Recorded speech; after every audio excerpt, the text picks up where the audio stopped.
Hey guys, welcome to अध्ययन defence academy. आज के इस लेक्चर में हम डिस्कस करने वाले हैं 5 इंपॉर्टेंट एमसीक्यूज जो आपके एसपीआई एंड जीएसपीआई के एग्जामिनेशन के लिए बहुत इंपॉर्टेंट हो सकते हैं। और इसके साथ साथ जब आप एसपीआई एंड जीएसपीआई में इंटरव्यू में जाएंगे उसके लिए भी बहुत ज़्यादा काम आने वाला है, क्योंकि आपका जो जनरल नॉलेज की बाउंड्री है बहुत बड़ा होने लगेगा। ठीक है, धीरे धीरे जैसे जैसे आप ये सब पढ़ते जाएंगे और इंटरव्यू फेस करते वक्त आपको एक बहुत बड़ा बढ़िया सा कॉन्फिडेंट रहेगी।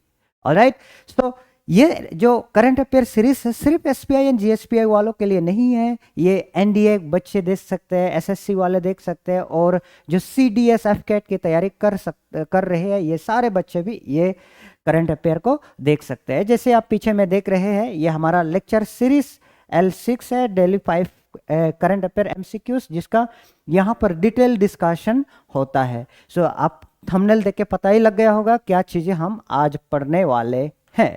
ठीक है, सो ये है हमारा एसपीआई के टीम या अध्ययन डिफेंस एकेडमी के एनडीए के टीम आप कह सकते हो मोटा मोटा। ओके, तो हम चलते हैं आप पहला क्वेश्चन की तरफ। असल में ये क्वेश्चन मैंने आप लोगों को पिछले वीडियो में मैंने बोला था कमेंट करने के लिए। I told you to comment this. Okay, कि पहले मैं ऑटो फोकस कर लेता हूं। So which among the following is an example of chemical change. इन दिया गया में से कौन सी चेंज आपकी केमिकल चेंज की एग्जांपल है। ठीक है, सो जैसे कि आपके पास यहां देखने को मिल रहा है option number A rusting of iron, and option number B magnetization of iron, option number C melting of iron, option number D heating of iron। तो असल में what is the meaning of chemical change? Chemical change होता क्या है ये आप सब लोगों को मालूम होना चाहिए। ठीक है, ये इनफैक्ट एनडीए के सिलेबस भी है और मैं आपको डेली एक एक दो दो तीन तीन केमिस्ट्री के क्वेश्चन करवाऊंगा। ठीक है, सो which among the following is an example of chemical change? असल में केमिकल चेंज क्या होता है बेटा, ये एक परमानेंट चेंज होता है। राइट, ये एक परमानेंट चेंज होता है, यानी एक बार चेंज होता है तो आप इसको रिवर्स नहीं कर सकते। जैसे आप बुढ़े हो चुके हैं, मैं बुढ़ा हो चुका हूं, अभी 30 साल की उम्र की बुढ़े है। ठीक है, तो मैं इतना बुढ़े हो चुका हूं कि क्या मैं अभी 2 साल की बच्चे बन सकता हूं? It is not possible, because ये एक परमानेंटली बदल चुके हैं। सो परमानेंट चेंज, अगर जो चीज परमानेंटली बदल चुके हैं वो कैसा होगा, इरिवर्सिबल। मैं अभी बूढ़ा से जवान नहीं बन सकता हूं। देन तीसरा क्या होगा बेटा, तीसरा होगा no change in composition. No change in composition. ठीक है बेटा, so I hope it is very clear. No change in composition. So अगर आप यहां ढंग से देखोगे, रस्टिंग ऑफ आयरन, जब आयरन एक बार रस्ट हो जाता है इसका मतलब आयरन के ऊपर ऑक्साइड लेयर जम जाता है। Fe2O3 डॉट XH2O होता है, ये रस्ट की formula. This is the formula of rust. So एक बार रस्ट होता है, आप देखना जंक एक बार लगने के बाद वो कभी भी रिवर्स नहीं हो सकता है। ठीक है, परमानेंटली खराब हो जाता है। सो असल में ये आपका परमानेंट चेंज है, परमानेंट चेंज है, इरिवर्सिबल है। और उसमें I am sorry, no change in composition लिखा हो ना बेटा, ये ध्यान रखना, ये चेंज इन कंपोजिशन है। Okay, there is change in composition, पूरा कंपोजिशन में बदलाव होता है। So no change in composition was the example of physical change. Sorry यार, ये आप करेक्ट कर लेना। ठीक है, बाद में इशू मत बनाना और मैं गलत पढ़ा रहा हूँ करके मैं सुधार दिया अपना। Okay, so I hope it is clear. So magnetization, कोई भी मैग्नेटिक फील्ड लगाओ, थोड़ी देर के लिए हटा दोगे, हिट करोगे, फिर मैग्नेटाइजेशन चला जाएगा। मेल्टिंग ऑफ आयरन, क्या उसमें कंपोजिशन में कोई बदलाव नहीं आ रहा है, सिर्फ फेज चेंज हो रहा है, सॉलिड से लिक्विड बन रहा है। हीटिंग ऑफ आयरन, आयरन को हिट करोगे क्या लाल हो जाएगा, कुछ टाइम के बाद वो नॉर्मल स्टेज में आ जाएगा। There is no change in composition, इसीलिए क्या होगा, ये एक फिजिकल, सॉरी ये सारे फिजिकल चेंज होंगे। And this is the answer of chemical change. तो चलिए हम लोग शुरू करते हैं हमारा करंट अफेयर। ठीक है, तो यहां पर देखिए क्वेश्चन क्या है। Singchung Bugun village community reserve recently seen in the news is located in which state. आपका ऑप्शन रहा है अरुणाचल प्रदेश, आसाम, मणिपुर एंड मिजोरम। सो ये सिंग सुंग बगुन विलेज मैं थोड़ा सा बताना चाहता हूँ, इट इज इन अरुणाचल प्रदेश। ये कहां पर है बेटा, इट इज इन अरुणाचल प्रदेश। अब ये अरुणाचल प्रदेश में अब ये अरुणाचल प्रदेश में है कहाँ पर, ये सारे चीजें हम देखेंगे, और क्यों न्यूज में है ये भी देखेंगे। Actually it was displayed in the republic day, okay, by the government of Arunachal Pradesh. Government of Arunachal Pradesh ने इसको झांकी को जो अब जाता है ना 26 जनवरी में दिखाया जाता है, उसमें रिप्रेजेंट किया था। सो असल में कहानी क्या है समझने की कोशिश करते हैं। सो अगर आप देखोगे, ये है हमारा प्यारा भारत और ये है Arunachal Pradesh. So this is the Arunachal Pradesh. तो यहां पर ज्यादा दूर नहीं, आसाम से, ओके, ये है सिंगसुंग बर्ड सेंचुरी। ये वाला बर्ड है, ये एंडेंजर्ड स्पेसीज है, मतलब ये इस दुनिया से लुप्त होने वाले थे, बट इन्होंने अपने ही गांव को सेंचुरी में, बर्ड सेंचुरी में बदल लिया है। ठीक है, ये कहां पर है? It is in Arunachal Pradesh in the district of west Kameng. कौन से डिस्ट्रिक्ट में है ये? वेस्ट कामेंग। सो अगर नेक्स्ट में आपसे सवाल पूछो what is the capital of Arunachal Pradesh, it is Itanagar. It is the eastern most state of our country. सबसे पहला सूर्योदय इंडिया में कहाँ होता है? Dong village. It is the Dong village in Arunachal Pradesh. सबसे पहला सनराइज वहीं पर देखने को मिलता है। एंड सबसे लास्ट सनसेट कहाँ पर देखने को मिलता है? Gujarat. What is the capital? It is the Gandhinagar. So what is the capital of Arunachal Pradesh? It is Itanagar. Arunachal Pradesh in कहाँ पर? ये सेवन सिस्टर्स में कहा जाता है। सेवन सिस्टर्स में कौन आते हैं? आसाम। अरुणाचल पे के जस्ट बगल में आसाम, देन उसके पास मेघालय, देन अरुणाचल की छोटा सा बॉर्डर भी लगता है नागालैंड के साथ, देन आपका आता है मिजोरम, देन आपका आता है त्रिपुरा। ठीक है, सो ये सारे सेवन सिस्टर्स में आते हैं। ओके बेटा, आई होप ये सारे तमाम बातें क्लियर है। सो ये अगर देखोगे आप जूम इन मैप में, so this is the Singchung. Okay, so यहाँ पर ये न्यूज में है, ये area government of Arunachal Pradesh में। इसको क्यों न्यूज में लाया, सो ये समझने की कोशिश करते हैं। ठीक है, सो आपका सही उत्तर था अरुणाचल प्रदेश। रिपब्लिक डे में अरुणाचल प्रदेश शो का सिंगसुंग बुगुन विलेज कम्युनिटी रिजर्व, उन्होंने सिंगसुंग बुगुन विलेज की कम्युनिटी रिजर्व को क्यों दिखाया रिपब्लिक डे में, क्यों न्यूज में था? It is because it was showcased in the republic में दिखाया गया था। सो ये एक लार्ज बायोडाइवर्सिटी हॉटस्पॉट है। Reserve near Eaglenest wildlife sanctuary span 17 square kilometre. Total इसका कितना जमीन है? 17 square kilometre. Now Bugun liocichla, तो ये Bugun liocichla is the name of the bird which was named before their after their community. Okay, Bugun.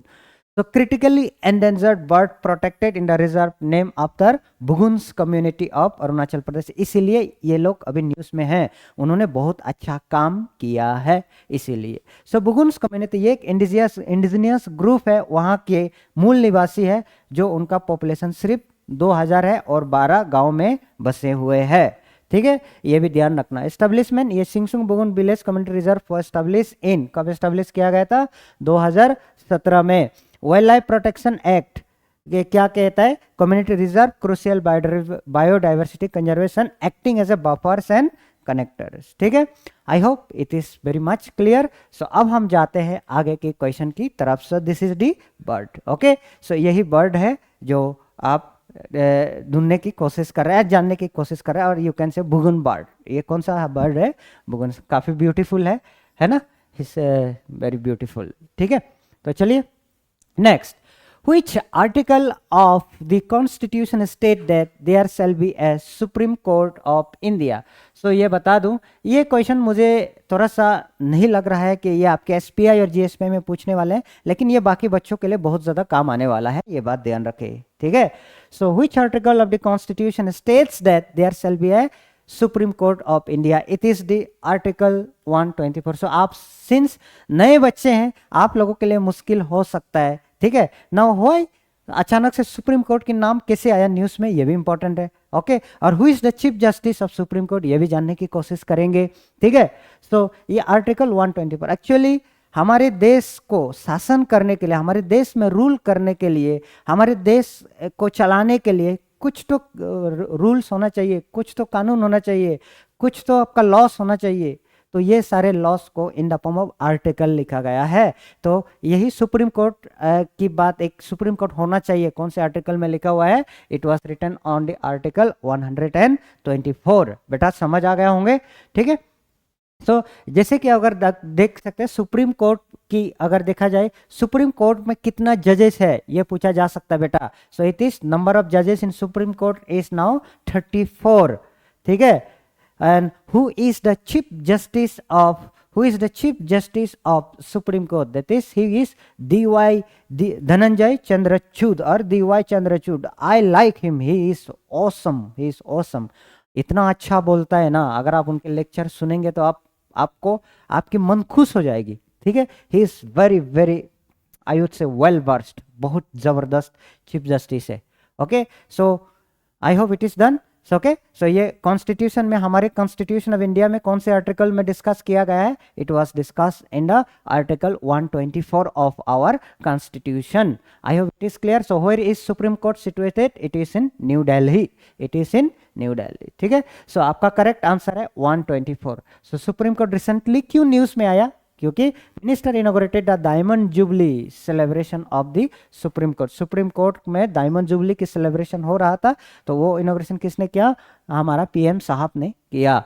तो ये क्या है, सुप्रीम कोर्ट असल में क्या है, इट इज द सुप्रीम, सबसे इंडिया में सबसे बड़ा कोर्ट ये है। अगर उसने ना कह दिया तो ना कह दिया। सो इट इज द अल्टीमेट। तो हमारा क्या जाता है, पहले लोअर कोर्ट्स, देन आपका आता है हाई कोर्ट्स, यानी लोअर कोर्ट कहने का मतलब district court, then high court, then आपका सुप्रीम कोर्ट सबसे लास्ट, ठीक है। एस्टेब्लिशमेंट एपेक्स बॉडी जो कब एस्टेब्लिश किया गया था, 26 जनवरी 1950 में। तो कॉन्स्टिट्यूशनल बेसिस कौन सी कहता है, आर्टिकल 124 स्टेट्स दैट, ये क्या कहता है, एक सुप्रीम कोर्ट होना चाहिए, there should be Supreme Court of India. तो हाईएस्ट कोर्ट कौन है, Supreme Court is the India's highest court. Which is the highest court in India कहा जा सकता है, Supreme Court is the highest court. So final appeal, it serves as the final court of appeal to all civil and criminal cases. तो last अगर किसी court ने आपको death सजा दे दिया, डेथ सेंटेंस, तो आप जाके अपील कर सकते हैं, कहां पर, सुप्रीम कोर्ट। अगर सुप्रीम कोर्ट में ना कह दिया तब जाके आपका डेथ फांसी हो सकता है। सो आई होप ये सारे तमाम बातें आपका क्लियर हो गया बेटा। ओके, तो नेक्स्ट क्वेश्चन की तरफ जानते हैं। Which one of the following is the highest point of the Aravali range. Now समझने की कोशिश करेंगे अरावली रेंज कौन है। तो यहां पर आपके ऑप्शन दिया गया, गुरु शिखर, झरोल, अछलघर, गोकुंडा। तो ये क्या है, असल में हम सबसे पहले जानते हैं, आपके आंसर है गुरु शिखर, ठीक है। आपकी आंसर है गुरु शिखर। अब है क्या, हम जानने की कोशिश करते हैं।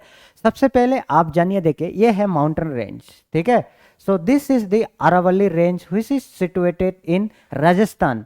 So मैंने आप लोगों को कमेंट करने के कहा था, इंडिया के सबसे बड़े डेजर्ट की नाम बताओ, कहा था मैंने।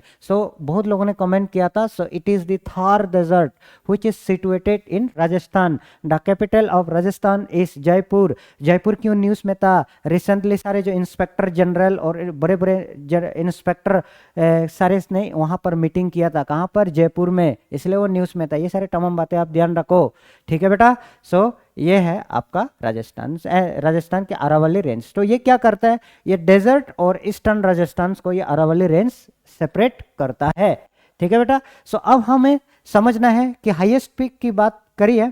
सो it is the Guru Shikhar मतलब यहां पर है, सबसे ऊंचा पार, कहने का मतलब इस एरिया पर हो सकता है, गुरु शिखर। सो ये इस एरिया पर सिचुएटेड है, Guru Shikhar. It is the highest peak, सबसे ऊंची पर्वत है, आप कह सकते हो किसकी, अरावली रेंज की। Alright guys, so Aravalli range, और ये एक और इंफॉर्मेशन बता दो, ये ओल्डेस्ट रेंज है, ठीक है। It is the oldest range, ठीक है। सो ये क्यों अरावली रेंज यानी गुरु शिखर या अरावली रेंज क्यों न्यूज में है, why it is in news. तो सुप्रीम कोर्ट ने रिसेंटली एक जजमेंट दिया था कि राजस्थान की सरकार को कहा था कि आप वहां पर आस पड़ोस में, अरावली रेंज के आस पड़ोस में आप पोटेंशियल माइनिंग को आप रोक सकते हो, ठीक है, जहां पर इकोलॉजिकली बहुत ज्यादा सेंसिटिव है, मतलब इकोलॉजिकली वहां जानवरों को, एनिमल्स को, लिविंग बींग्स को कष्ट होने वाले हैं, तो वहां पर रोक दो। ओके, देन उसके बाद जियोग्राफिकल सिग्निफिकेंस क्या होता है, अरावली रेंज कितने किलोमीटर का, 670 किलोमीटर का। It is the long ancient fold mountain in north western India, ठीक है, सबसे पुरानी है, ठीक है। So biodiversity, host diverse ecosystem include Guru Shikhar, so Guru Shikhar पहाड़ सबसे ऊंचा पहाड़, highest peak at 5650 feet, almost 5 kilometre ऊंचा। Now, geological boundary separates Thar desert from the eastern Rajasthan. Eastern Rajasthan को किससे सेपरेट करता है, ये थार डेजर्ट, ठीक है, थार डेजर्ट से। सो मिनरल रिच इन, वहां पर बहुत सारे मिनरल्स पाया जाता है, इसलिए सरकार वहां पर बैन लगा रहा है, ठीक है, सुप्रीम कोर्ट के ऑर्डर के वजह से। सो माउंट आबू, वहां पर एक पॉपुलर हिल स्टेशन है माउंट आबू, काफी सुंदर कहा जाता है, okay, mount Abu. So legal basis, Supreme Court's declaration affirms that a state's authority to protect the environment. तो ठीक है, so environment को कंट्रोल करना किसका ऑथोरिटी में आता है, स्टेट की ऑथोरिटी में आता है, ठीक है बेटा। सो आई होप ये बात भी क्लियर हो गया होगा, ठीक। Now where was the 84th all India presiding officers conference health, ये कहाँ हुआ था, आपके ऑप्शन है Mumbai, Bhopal, New Delhi and Chennai. So सही उत्तर है Mumbai. So all India presiding officer का मतलब क्या होता है, यहां पर आप देख सकते हैं। सो कॉन्फ्रेंस के conclusion, all India presiding officers conference concluded in Mumbai. तो ये आपके एसपीआई जीएसपीआई के लिए इंपॉर्टेंट बनता है, ठीक है। सो इसमें इनॉग्रेशन के लिए कौन था, पीएम इनॉग्रेशन के लिए कौन था, during the inauguration it was there in the Lok Sabha के स्पीकर ओम बिरला, आपने देखा होगा, he was there, okay. Then PM Modi ने कहा one nation one legislative platform, जब उनको वहां पर भाषण देने के लिए कहा गया, ठीक है। So law reforms comments removal of 2000 outdated loss by the, अभी रिसेंटली हाल ही में गवर्नमेंट ने 2000 पुरानी कानून को रिप्लेस किया था, ठीक है, रिमूव करके रिप्लेस किया था, तो वो उसका जिक्र भी पीएम मोदी ने किया था वहां पर, ठीक है। सो ओम बिरला ने क्या कहा था जब उनको भाषण देने के लिए कहा कि हम चिंतित है किसको लेकर, हमारे इनडिसिप्लिन इंडिसेंसी को देखकर, किसके, लॉ मेकर्स की, ठीक है। तो ये जो 84 जो कॉन्फ्रेंस किया गया था, ये कॉन्फ्रेंस किसके लिए था, जो कानून बनाने वालों के लिए था, लॉ मेकर्स के लिए, ठीक है। Then okay, so I hope ये सारी चीजें आपका क्लियर हो गया होगा। नेक्स्ट आता है पांचवा क्वेश्चन या आखिरी क्वेश्चन आप कह सकते हो, border security force BSF comes under which ministry, जो बॉर्डर सिक्योरिटी फोर्स है ये कौन सी मिनिस्ट्री के अंदर में आता है, they work under which ministry, ministry of external affairs, ministry of defence, ministry of home affairs, ministry of power. So it is the ministry of Home Affairs. Who is the head of Ministry of Home Affairs? It is none other than the bold man, that is Mr. Amit Shah. ठीक है, सो यहां देखना ये सारे department किसके अंदर में आता है, they come under home ministry. Even the NSG commandos, okay, black cat जो सब आप जानते हो, NSG commando, national security guard, they also come under home ministry, national investigation agency, और जितना जैसे कि सीआरपीएफ, बीएसएफ, सशस्त्र सीमा बल, ये सारे के सारे किसके अंडर में काम करते हैं, they works under the guidance of home minister Amit Shah ji, okay. So ये कब स्टैब्लिश किया गया, it was establish in 15 August 1947, 76 years ago. Jurisdiction कहाँ पर इनका काम होता है, गवर्नमेंट ऑफ इंडिया के अंदर। हेडक्वार्टर कहाँ पर है, मिनिस्ट्री ऑफ होम अफेयर्स कहाँ पर, न्यू दिल्ली में। तो एनुअल बजट कितना है, इतना है। देन मिनिस्टर कौन है, Amit Shah. Who is the home minister of India, अगर पूछा जाए so he is mister Amit Shah. सो आप हर फोटो में देखते ही रहते होंगे, वेरी बोल्ड मैन है, ठीक है, he is bold man, he doesn't frighten of everyone, ठीक है। तो आई होप ये तमाम बातें आप लोगों का क्लियर हो गया होगा। तो कुछ अगर जानना चाहते हो आप जान सकते हो मिनिस्ट्री ऑफ होम अफेयर्स। ये फिर मिनिस्ट्री ऑफ होम अफेयर्स क्यों न्यूज में आया, it was in news because कि ये जो सेंट्रल गवर्नमेंट का डिसीजन किसने चैलेंज किया था, पंजाब एंड वेस्ट बंगाल ने चैलेंज किया था। पहले 15 किलोमीटर तक ये लोग काम करते थे, अब 50 किलोमीटर तक करा गया। तो ये डिसीजन से नाराजगी दिखाई किसने, पंजाब की सरकार और वेस्ट बंगाल की सरकार ने। तो वो क्या कहता है, उसके वजह से फेडरल प्रिंसिपल इनफ्रिंज हो जाएंगे, कहते हैं भंग हो जाएंगे, ठीक है। सो इतना। देन बीएसएफ कब एस्टेब्लिश हुआ है, 1965 में एस्टेब्लिश हुआ। कब, after the India Pakistan war, after the India Pakistan war. ठीक है। तो security role, better loads and security over 2 lakh personnel. कितने पर्सनल है बीएसएफ में? 2 लाख पर्सनल है अभी। डिप्लॉयमेंट, ये कहाँ कहाँ डिप्लॉय होता है? इंडिया और पाकिस्तान बॉर्डर में, इंडिया और बांग्लादेश के बॉर्डर में, ये 2 जगह पर ड्यूटी रहता है इनका, बीएसएफ लोगों का, ठीक है। सो बॉर्डर एरियाज कहाँ पर है? Includes operation along the Indo Pakistan international border and Indo Bangladesh international border. So ये किसका अंडर में काम करता है? Operates under the jurisdiction of the ministry of home affairs, यानी under the guidance of honourable Amit Shah ji. Okay, so I hope ये सारे तमाम बातें क्लियर हुआ है। सो मैं आप लोगों को लिए और एक क्वेश्चन देता हूं, who has become the first women to hold rank of subedar major, subedar in the Indian army, subedar in the Indian army? Preeti Rajak, Rajeshwari Kumari, Manish Kher and Shreyasi Singh. आप कमेंट करना।